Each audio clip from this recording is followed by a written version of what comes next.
good morning and welcome back to a new video. I'm not sure when this video is going to get released, but as you can see, we are no longer in Japan and we are back in sunny Switzerland.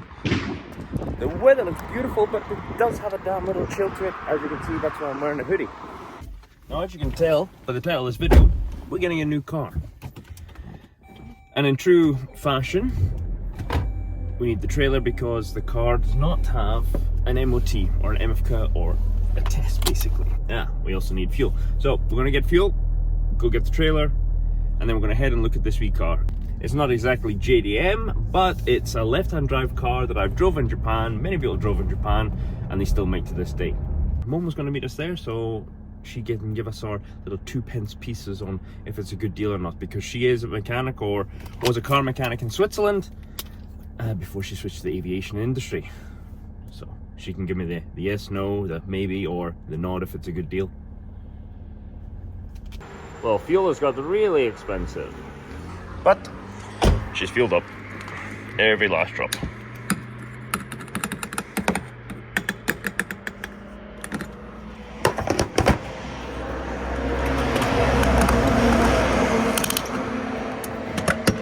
All the pollen. Wait.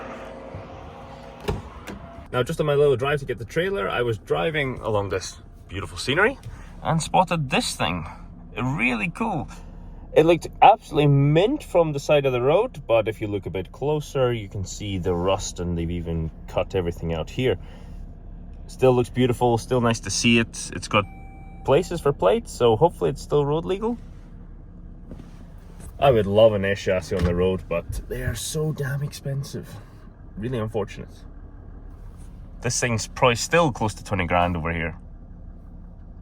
Right, I digress. To the trailer.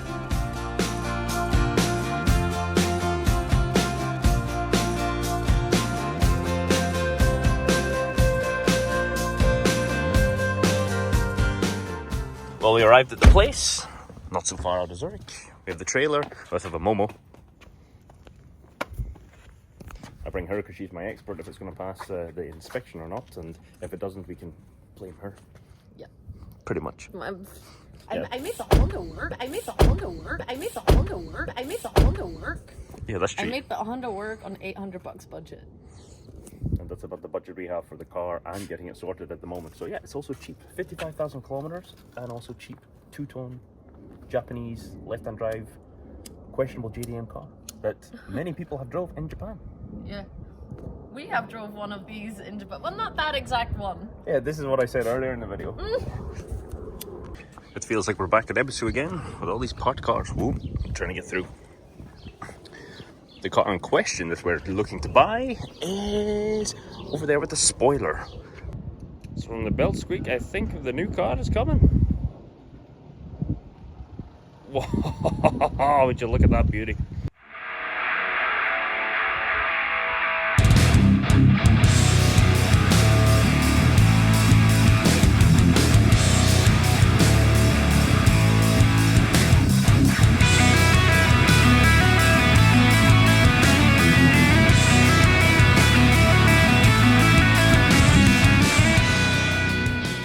Before we jump back to us getting it on the trailer and taking it back home, you may recognize this kind of car because this was actually from GRAN TURISMO. If you've played any old GRAN TURISMO games, you will have seen the Daihatsu move of this year and everything. So it is a prestige race car, kind of, with 42 horsepower and well, the taco says 10,000 RPM, but I highly very much doubt that. Actually, I've not limiter bashed it yet. Maybe this will be something to do on the way home. But yeah, now back to us getting on the trailer, which was a bit more of a struggle than you would expect. It's very narrow. Look at the smile on that one's face. Whoa, there's a curb. Oh, maybe it's going to be too narrow for the trailer. Uh-oh. Is it going to go on the trailer? Not sure. So Momo done her measurement. How did you do the measurement? Oh, now it's easier because it's down low. So that's that. Yep. So that didn't hurt. This hurts, so this is wider. Perfect. Good logic. Now to get on the trailer and get it strapped. That's Momo giving hand signals to get on the trailer. Anyway, so this is our situation. Trailer ha. Trailer ha. It works. If you don't turn the wheel. Ah, won't be the first time I turn the wheel when I shouldn't have turned the wheel. Right. Oh, lovely brown leather. So already we're digging in. We got a spare set of 13-inch wheels that have our... not too bad actually. Nice wee 4-spoke, 8-spoke things. Audien's already at home. We got a hell of a lot of garbage to get rid of. It's got a lovely bench-style seat that folds all the way forward. Wow. So we can put all the VSKS here. All the doggies. All the Odin, you happy? Wow. Odin, you got fat, you need the space. Yes, he got a bit chunky from his wee holidays, so he put on... how much you put on, Odin? Almost a kilo. Almost a kilo. Right. 0.9, which is 10% of his body weight. So you're on a diet. And you don't like that word, do you? No. So it's been quite a while since I've picked the camera up. About 2 months also since we picked up this thing, and luckily I can say it passed MOT, or the Swiss MFK, without any issues. Actually, we're very happy with it because it is a clean little car. It's got its own little flaws, but she is actually quite mint. Probably the cleanest car I own at this point. Scary enough. And the lowest kilometer. But I will show you, we have some modifications. Now, modifications, has to be said, very small, because as much as I would love to dump it on some coilovers, some cool wheels, we do have the issue with Switzerland being very expensive. I'll go into that in another video, but for the most part, it's like Australia, California, restrictions, had a baby, and they got twice as bad. So yeah, or times 10, I would say. It's really awful. Everything needs papers, checks, and it's a lot of money, and this is supposed to be a cheap, fun wee daily. But we do have some little things we can put on it. I shall show you. As I said, it's been about 2 months. This got MOT'd about a month ago, and it's on daily duties. A month ago? Probably about 2 weeks ago. So I've been driving around for 2 weeks, and as with this 42 horsepower, and I think somebody was having a joke here, 10,000 revs. Definitely doesn't go there. Or maybe there's a way you can make it go there, but definitely not. 58,000 kilometers. So we've done about just over 1,000 already. Now, it's on full daily duties at the moment. I love the door, because technically this is a van. We have the lovely gram lights in here that are getting transported from our other location, because we're trying to get everything sorted in here, because we have big plans for the S13 in there, as you can see. Wee. But yes, the little things I have for this, as I said, little. We have the Broadway mirror. This sure stuck in cup holder, because there's no cup holders in this thing. And maybe if this fits, we'll have the shift knob. So yes, daily duties. It's a bit dirty. The leather interior, on the all. Make it a little bit more homely and Japanese-like. And a little bit of fun. Because the goal is for this car is we're going to take it to the NURBURGRING. I live 5 hours away. I don't have a car. I didn't want to take the Jeep. So this becomes the car I will do my first lap of the Nordschleife in. Not so sure about it because this car is very tippy. I do not have the confidence to go around a corner quickly in case the car just boom, over. But it's fun nonetheless. In terms of how clean it is, apart from obviously the big scratch, which wasn't me, the arches are all beautiful. Just a good wee car. Righty-ho. I'll pop these two on, they're not interesting, and then hopefully we can see if this fits. When I got this car, it was sitting for a while, so as you can see, there's some leaves stuck in the ventilation. They should come out after a few plays about, so. But for now, we'll just cover it. Ooh, is that a bug? Ooh. We'll just cover it up with a lovely cup holder. So you can do this one-handed. Oh, now I have a place for my coffee. And luckily I still have some Boss coffees left. I did make the mistake though. I wanted to ration my Boss coffees, especially the latte ones, the really cream ones. But I let them go out of date and they are soiled, disgusting, lumpy, and so that's a bit of a disappointment. Anyway, sure stuck in. Broadway mirror with Mr. Staubli. And now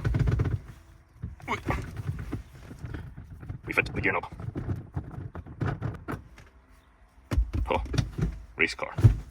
We already have a lot of throw and it already gets close to my leg, so maybe the the shift knob is not a good idea, but we will do it anyway. Right, I get the packet. Just a little shift knob I picked up at, oh, Hitman. I did not even realize. Ah, okay. Yep, picked up the last trip in Japan at Autobox. Okay, yep, give me a second. And there we go, it's open. If we're lucky, that might just be the correct thread. But, let's try.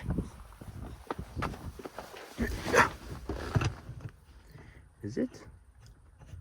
Oh, fantastic.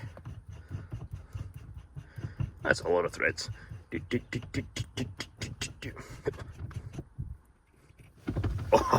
Oh, it's only little things. It's been a long time since I've done some small modifications that just require no effort at all and no mechanical knowledge. Because ever since going from mechanic to the office, yeah, my hand skills are a bit lacking, I would say. But yes, and I think that's all we have for the Daihatsu. And for the people that don't know, all shift knobs in Japan will come with the sticker. Now, there is a reason for this, because they cannot pass their inspection, their MOT, or shaken as it's called, without something telling them what the positions of the gears are. So, if we were in Japan, we'd have this, so it's legal. But now we don't. We would have to find a wee place to put this. And, oh, hold on. 1, 2, 3, 4, 5. Yep. Okay, so we got to use this one, and we got to put it somewhere where the driver can see. And I think we'll go there or there. Yep. It is always really hard doing stuff one-handed, and to get it straight or straight enough. No, don't like that. We'll position it here. Whoa.